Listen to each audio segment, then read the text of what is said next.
guys, assalamu alaikum, welcome back to my channel. This is a 3-month kind of update on baby Eesa, so baby number 2. Yahya is 2 years and 3 months, and baby Eesa is 3 months, so they've got about a week gap between their birthdays. So yeah, anyway, let's get into it.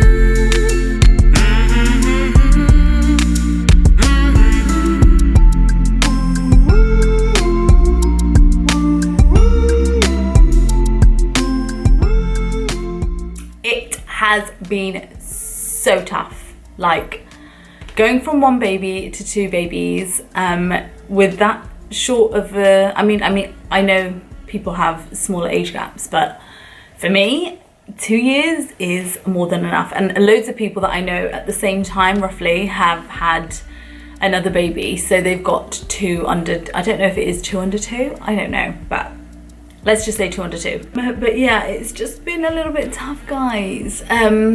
It's mainly been tough because I think with Yahya, we were all so well prepared and we kind of like did all the research. You know, when it's your first baby, you kind of like go a little bit extra. But with your second, you've also got the first one to worry about. So when the second baby comes along, you think, okay, I know it all because I only did it 2 years ago. It's not going to be that hard. But rookie mistake, I should have gone back on my videos. I should have watched my stuff again. Ugh, kicking myself in the teeth about that one because I completely forgot to introduce the bottle to baby Eesa. And now we're 3 months in and he is not taking the bottle. So I've exclusively breastfed, but I always used to put my breast milk into a bottle and then feed Yahya. So I did that from the first week when he was born. I was giving him a bottle with my breast milk in. But with baby Eesa, I completely forgot because you're just so busy feeding him, keeping him awake, playing with him or whatever, and then attending to Yahya. I completely forgot. So that was a massive mistake because now he is constantly with me and I am trying everything to try and get him to take the bottle. So if anybody has any tips, can you please put them in the comments because I am desperado to figure out how to give him a bottle. So my emotions have been everywhere. It has been a nightmare for Zahid. I am so thankful that he is still with me. I don't know how he's put up with it, but I know myself and I can tell myself when I'm being a bit moody or taking things a bit too personally.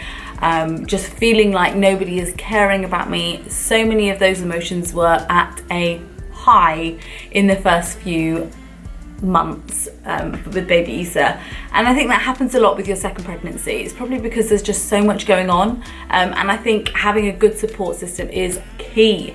For me, my sister has been amazing. My mum's also helped out as well. It's difficult for them, it's difficult for my family because my parents live in Oxford and my in-laws live in Manchester, and we live in London, so it's so hard for them to like help out. But if you can get help, then great. What I did start doing just to make sure that I got enough time with baby, I'm still not having enough time for me, but that's probably just my emotions kicking in again. But just to have enough time with baby is to get Yahya into nursery an extra day. So now he goes 1 full day. Oh, sorry. This is sleep deprivation. He goes 1 full day and he goes 3 half days. So on the Tuesday I have both of them together, which is really, really hard, but I kind of go to my grandmother's or we kind of do something. Yesterday we went to the zoo and yeah, that wasn't fun because Eesa started crying. It was the first time I went out and I was nervous wreck. But loads of people patted me on the shoulder and was like, I'm doing an amazing job. I was like, I don't think so. They're like crying like mad. What are you talking about? Anyway, Yeah, so putting him in nursery has helped me out a lot because it gets me to do the housework, do some cooking, look after baby as well, and just do like little bits around the house. So that's always helpful. He's actually been really good sleeping. So with the sleeping with Yahya, it was literally, I was up every 2 hours at night. But with Eesa, alhamdulillah, he has a kind of like a dream feed at about 10. So he'll start going to bed at about 7, 8. He'll have a dream feed at 10, and then he'll be out until about 4, 5 o'clock in the morning, which is great for me because you wake up for Fajr, read our prayers, and then he'll have a feed and have another nap. And then we'll go to bed. And well, Yahya's awake at that time, so I won't go to bed. He'll go to bed. And I'll get up with Yahya and do his little routine in the morning. So in terms of baby Eesa, it has been hard because he has, number one, been cluster feeding. So he'll feed for 5-10 minutes and then want another feed after half an hour or an hour. And that's still going. Now that he's asleep, he'll have like a proper full nap. So he'll have 2 proper full naps in the day. So one at this time, which is kind of the same time as Yahya goes at about 10, 11 o'clock. And then he'll have one in the kind of afternoon, evening at about 4, 5. So that's quite annoying because that means that I have to entertain him the other times because he is a very interactive baby. The other thing is that he had colic. So I am still suffering with him. I have tried Infocol, Coleaf, all the herbally bits, everything. And nothing is working. So what I did do is cut out dairy, and that actually really helped. So I completely stopped having milk. I have oat milk now. Cheese I don't actually have any eggs anymore either. I feel like he blows up on his face, so he'll get like little red spots and stuff. And he's just really not happy. So yesterday I had a hot chocolate because I really wanted one, and the oat milk hot chocolate isn't nice. And today I thought, okay, he'll be fine. It's been 3 months, but no, still gotta stick with the oat milk. So yeah, that brings me on to baby acne. He did suffer with baby acne, which was really quite depressing, because I felt like it was something that I was doing, because every time I researched about it, it was like hormones and his stress levels and blah blah blah. And yes, with him I was really emotional and a little bit stressed, but I didn't think it was that bad. Like, he was completely like head, cheeks, everything. And I think having being in control of my diet was really important, and I think that really helped. So cutting out orange juices and grapes and things like that, which obviously had a problem with his colic as well. Milk, dairy and stuff like that actually really helped. So now, alhamdulillah, he's actually lovely and soft baby skin now, so that's really good. But he is still suffering from a little bit of cradle cap. So yeah, I've had like one thing after the other with this one.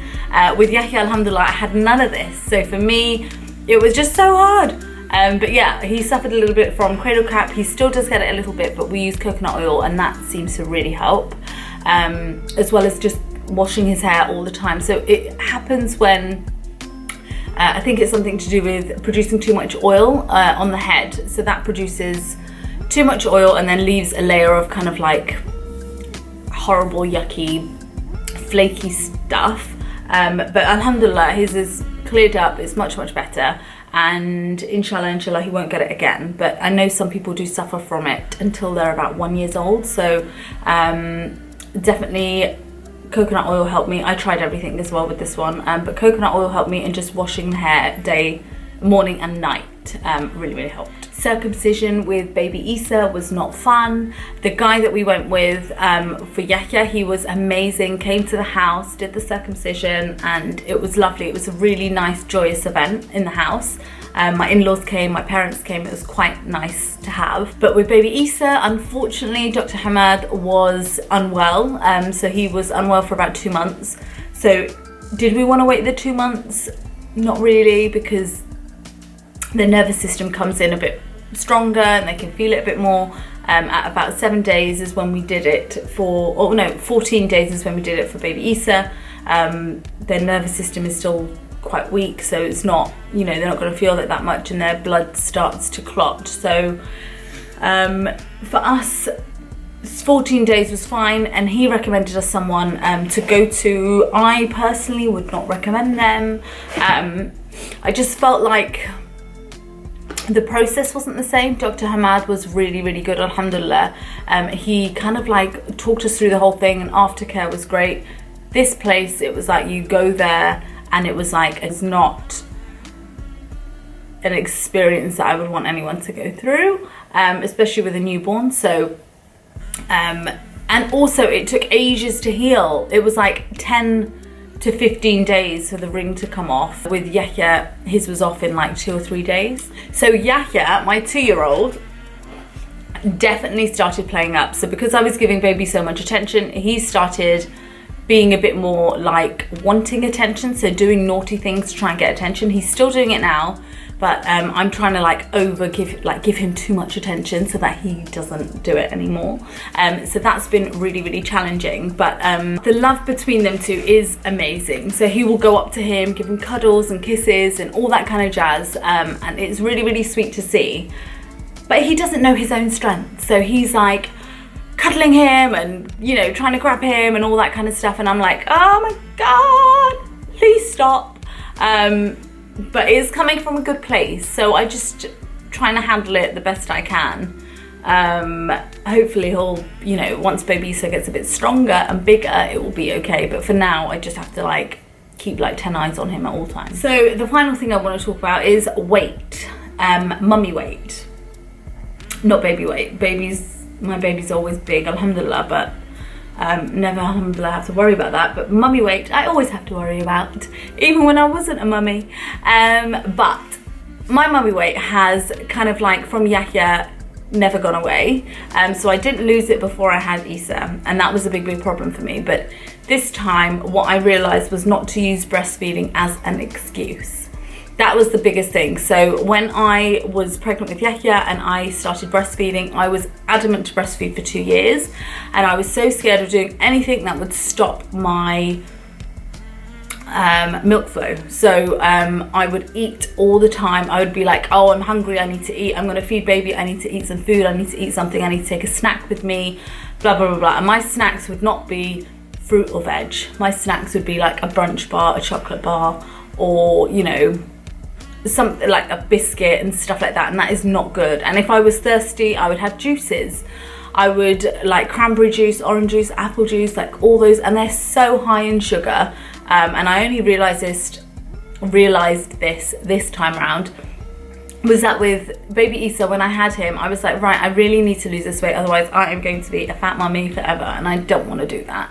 I want to like run around with him and do all that kind of stuff. So I didn't take any juices, so every time I was thirsty, I would have water, which I wouldn't do previously. I would have water for breastfeeding and stuff, but I would just have like a glass of orange juice or apple juice, and it's just not the best thing to do.